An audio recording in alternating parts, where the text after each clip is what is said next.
भक्तिमय भजन सुनने के लिए सब्सक्राइब करें हमारा YouTube चैनल भक्ति गंगा। नई वीडियोस देखने के लिए बेल आइकन पर क्लिक करें। श्री माता सिद्धिदात्री। आइए भक्तगणों, माता सिद्धिदात्री की कथा शुरू करें। माँ दुर्गा जी की नवी शक्ति का नाम सिद्धिदात्री है। ये सभी प्रकार की सिद्धियों को देने वाली हैं। मार्कंडेय पुराण के अनुसार अणिमा, महिमा, गरिमा, लघिमा, प्राप्ति, अकाम में प्रकाम में ईशत्व और वशित्व, ये 8 सिद्धियां होती हैं। ब्रह्म वैवर्त पुराण के श्री कृष्ण जन्म खंड में यह संख्या 18 बताई गई है।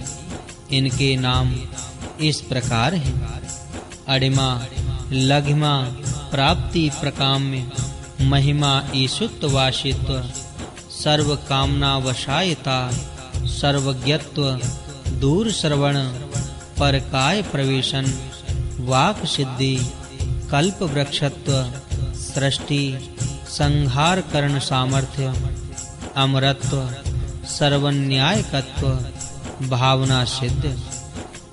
माँ सिद्धिदात्री भक्तों और साधकों को ये सभी सिद्धियां प्रदान करने में समर्थ हैं। देवी पुराण के अनुसार भगवान शिव ने इनकी कृपा से ही इन सिद्धियों को प्राप्त किया था। इनकी अनुकंपा से भगवान शिव का आधा शरीर देवी का हुआ था। इसी कारण से वह लोक में अर्धनारीश्वर नाम से प्रसिद्ध हुए। माँ सिद्धिदात्री 4 भुजाओं वाली हैं। इनका वाहन सिंह है। ये कमल पुष्प पर भी आसीन होती हैं।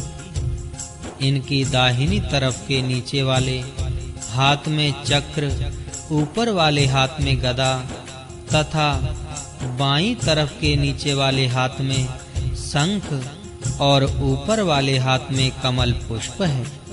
नवरात्र पूजन के 9वें दिन इनकी उपासना की जाती है।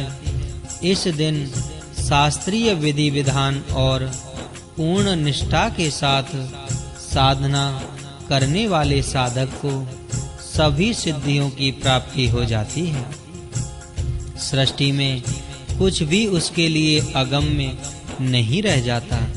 ब्रह्मांड पर पूर्ण विजय प्राप्त करने की सामर्थ्य उसमें आ जाती है।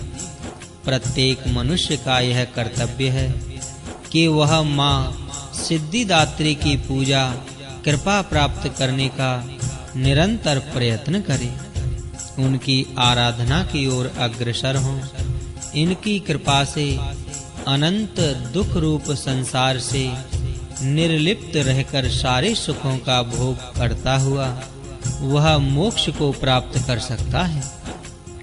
नव दुर्गाओं में माँ सिद्धिदात्री अंतिम है।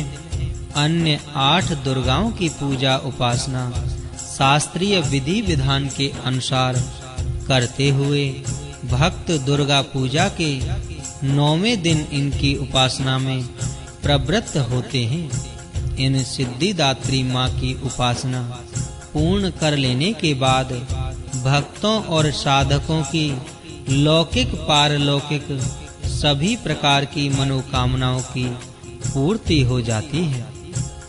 लेकिन सिद्धिदात्री माँ के कृपा पात्र भक्त के भीतर कोई ऐसी कामना शेष नहीं बचती जिसे वह पूर्ण करना चाहे। वह सभी सांसारिक इच्छाओं, आवश्यकताओं और स्पृहाओं से ऊपर उठकर मानसिक रूप से माँ भगवती के रूप दिव्य लोकों में विचरण करता हुआ उनके कृपा रस पीयूष का निरंतर पान करता हुआ विषय भोग शून्य हो जाता है। माँ भगवती का परम सानिध्य ही उसका सर्वस्व हो जाता है। इस परम पद को पाने के बाद उसे अन्य किसी भी वस्तु की आवश्यकता नहीं रह जाती। माँ के चरणों का यह सानिध्य प्राप्त करने के लिए हमें निरंतर नियमनिष्ठ रहकर उनकी उपासना करनी चाहिए। माँ भगवती का स्मरण, ध्यान, पूजन हमें इस संसार की असारता का बोध कराते हुए वास्तविक परम शांतिदायक अमृत पद की ओर ले जाने वाला है। माँ सिद्धिदात्री की जय।